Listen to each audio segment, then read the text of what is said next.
महाभारत में शकुनी को इतने पाप के बाद भी क्यों मिला स्वर्ग? जानिए शकुनी के पासे का रहस्य तो इस कहानी के माध्यम से। आपको ये तो मालूम ही होगा कि इंसान के कर्मों के आधार पर उसे नर्क या फिर स्वर्ग की प्राप्ति होती है। मगर क्या आपको मालूम है कि जिस शकुनी ने अपने जीवन काल में केवल पाप ही पाप किए थे, उसे नर्क नहीं बल्कि स्वर्ग लोक की प्राप्ति हुई थी। जो पापी अपने ही बहन के बच्चों की हत्या का कारण बना हो, उसे कैसे स्वर्ग लोक की प्राप्ति हो सकती है? जिसके षड्यंत्रों ने महाभारत की रचना की, उसे कैसे भला स्वर्ग लोक की प्राप्ति हो सकती है? तो चलिए आपको बताते हैं शकुनी का स्वर्ग लोक जाने के पीछे का असल कारण। गांधार देश के राजा सुबल के 100 पुत्र और एक पुत्री थी। सबसे छोटे पुत्र का नाम शकुनी और पुत्री का नाम गांधारी था। शकुनी की पत्नी का नाम आरसी। शकुनी के 3 पुत्र थे, जिसके नाम उलूक, बृकासुर, विपत्ति था। धर्म ग्रंथों के अनुसार एक बार राजा सुबल ने गांधार में एक बड़ा यज्ञ रचा गया, जिसमें कई बड़े ऋषि मुनि पधारे। तभी यज्ञ में मौजूद एक ऋषि ने राजा सुबल को गांधारी के बारे में एक ऐसी बात बताई जिसे सुनकर राजा सुबल अपनी पुत्री को लेकर चिंतित हो उठे। ऋषि मुनि ने राजा सुबल को बताया कि उनकी पुत्री गांधारी की कुंडली में एक दोष है, और वो ये है कि जैसे ही गांधारी का विवाह होगा, उसके पति की मृत्यु हो जाएगी। अब इस बात से चिंतित राजा सुबल ने एक उपाय निकाला। राजा सुबल ने अपनी पुत्री गांधारी का विवाह एक बकरे से करा दिया और विवाह के पश्चात उस बकरे को मार दिया। ऐसे में गांधारी की कुंडली से वो दोष हट गया। जब गांधारी की शादी के लिए धृतराष्ट्र का रिश्ता आया तो शकुनी को यह जरा भी पसंद नहीं था। शकुनी का मत था कि धृतराष्ट्र जन्माध है और उनका सारा राजपाट तो उनके भाई पांडु ही देखते हैं। शकुनी ने अपना मत दिया, पर होनी को कौन टाल सकता है। गांधारी का विवाह धृतराष्ट्र से हुआ और वो हस्तिनापुर आ गई। मगर किस्मत का खेल, न जाने कहां से धृतराष्ट्र और पांडु को गांधारी की कुंडली और प्रथम विवाह का पता चल गया। धृतराष्ट्र ने शकुनी समेत गांधार के राज परिवार को बंदी बना लिया। दरअसल धृतराष्ट्र को ये ज्ञात हो चला था कि उनकी पत्नी गांधारी का उससे पहले भी एक बार विवाह हो चुका है। धृतराष्ट्र को इस विश्वासघात से इतना क्रोध आया कि उसने गांधार के संपूर्ण राज परिवार को बंदी बना डाला और उन्हें एक दिन का खाना केवल एक मुट्ठी अनाज ही दिया जाता, जो कि एक व्यक्ति के लिए भी पूरा न था। हाँ, मगर एक मुट्ठी अनाज से किसी एक व्यक्ति की जान जरूर बच सकती थी। अब राजा सुबल ने यह तय किया कि जो वो एक दिन का अनाज आ रहा है, उसे किसी एक व्यक्ति को ही खाने को दिया जाएगा, ताकि उसके वंश से कोई एक तो जीवित बच सके।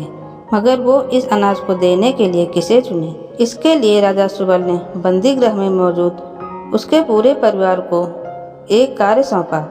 राजा सुबल ने अपने परिवार को एक हड्डी दी और एक धागा दिया और एक एक कर सभी को बोला कि इस धागे को बिना छुए एक छोर से दूसरे छोर तक लेकर आओ। इस कार्य में सभी विफल रहे, मगर शकुनी ने यह कर दिखाया। शकुनी मामा के पासे का रहस्य क्या था? शकुनी के पिता मरने के पहले उससे कहा कि मेरे मरने के बाद मेरी हड्डियों से पासा बनाना।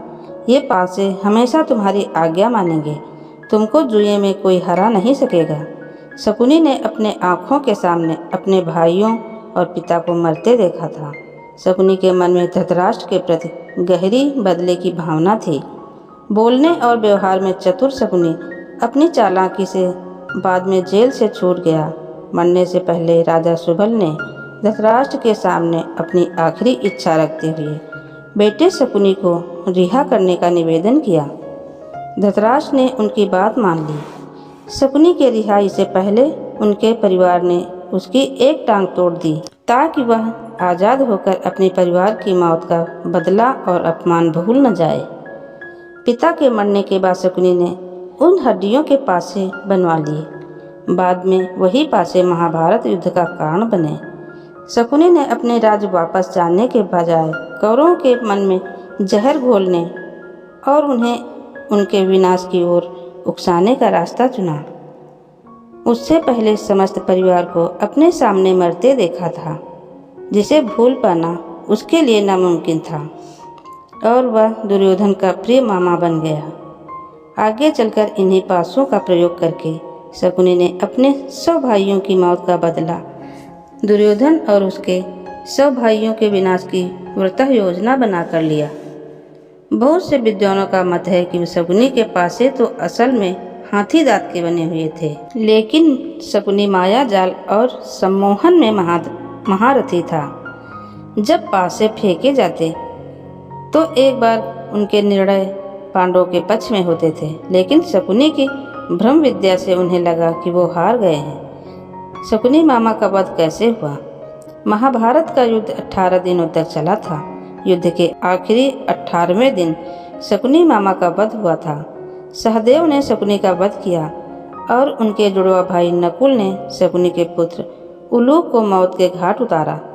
शुरू के 10 दिन भीष्म पितामह ने कौरवों की तरफ से युद्ध का नेतृत्व किया। भीष्म पितामह को अर्जुन ने शिखंडी की आड़ से मार गिराया। इसके बाद गुरु द्रोणाचार्य कौरवों के नायक बने। गुरु द्रोण ने अपने 5 दिनों तक कमान संभाली। द्रोणाचार्य ने ही 13वें दिन चक्रव्यूह की रचना की, जिसमें अर्जुन के बेटे अभिमन्यु को फंसाकर कौरवों ने वध कर डाला।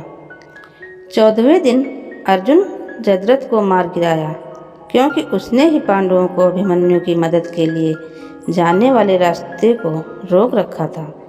15वें दिन युधिष्ठिर व भीम ने अश्वत्थामा की मृत्यु का भ्रम फैलाया और धृष्टद्युम्न ने द्रोणाचार्य का सर धड़ से अलग कर दिया। अगले 2 दिनों तक युद्ध में कर्ण और कौरवों के मुखिया बने। 17वें दिन अर्जुन ने कर्ण को खत्म किया। युद्ध के आखिरी 18वें दिन शल्य ने कौरवों की तरफ से मोर्चा संभाला। 18वें दिन ही सहदेव ने शकुनी का सिर काटकर वध किया था। शकुनी की मृत्यु के बाद पासों का क्या हुआ? जब महाभारत का युद्ध हुआ तो उस युद्ध में शकुनी समेत उनके 3 पुत्र भी मारे गए। युद्ध समाप्ति के बाद श्री कृष्ण ने भीम को बुलाया और उस विनाशकारी पासों को नष्ट कर देने को कहा, ताकि भविष्य में महाभारत जैसा सर्वनाश न हो। अर्जुन वहीं से गुजर रहे थे। उन्होंने केवल कृष्ण के पासे नष्ट करने की बात सुनी और उन्होंने स्वयं ही कुछ दूर जाकर एक बड़ी नदी में उन पासों को फेंक दिया। श्री कृष्ण को जब यह बात पता चली तो उन्होंने अर्जुन से कहा कि तुमने बहुत बड़ा अनर्थ कर दिया। अगर वो पासे बहते हुए किसी के हाथ लग गए तो जुआ फिर से आरंभ हो जाएगा और इंसान की बर्बादी का कारण बनेगा। उनकी वह बात सच हुई। आप देख ही सकते हैं कि आज भी जुआ कितने लोगों की बर्बादी का कारण बना हुआ है। शकुनी को मौत के बाद स्वर्ग क्यों मिला? शकुनी ने अपनी ही बहन के परिवार को तबाह कर डाला, तो फिर क्यों और कैसे उसे स्वर्गलोक की प्राप्ति हुई? दरअसल शकुनी ने जो कुछ भी किया वो अपने परिवार का बदला लेने के लिए किया।